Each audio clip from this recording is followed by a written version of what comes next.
Mai kallo a yau za mu koyi power law na uku daga cikin laws da muke koya na indices.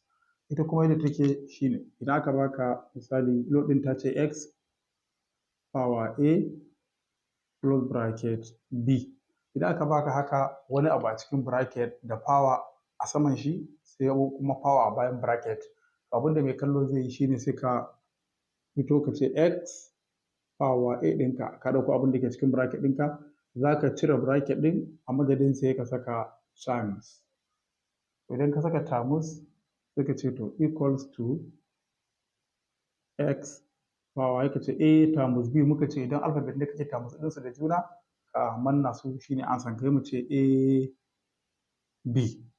Shi wannan power law haka yake. Ga nan misali zan bayar akan allo.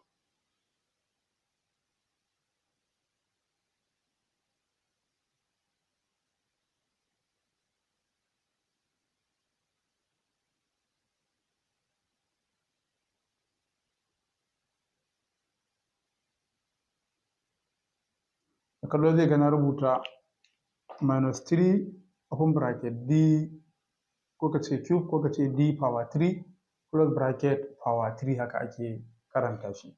To kuma yadda muka sani idan ka ga bracket sai ka gama da bracket kafin ka fara taɓa abin da ke bayan bracket.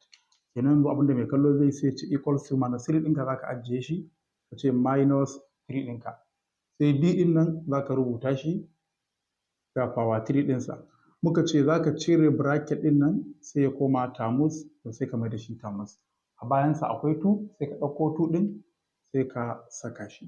To bayan mai kallo ya haka sai ka ce equals to minus 3 dai har yanzu zai sako. Sai d ɗin za a sauke shi ma sai mu ce to 3 times 2 ai 3 times 2 1 2 to ka tara su aka samu 6. Shi wannan haka yake nufi ma'ana successive multiplication ne. Sai mu ce 3 times 2 muna da 6. Mai kallo haka za a yi wannan. Mai kallo ka subscribe da kuma sharing wannan bidiyon.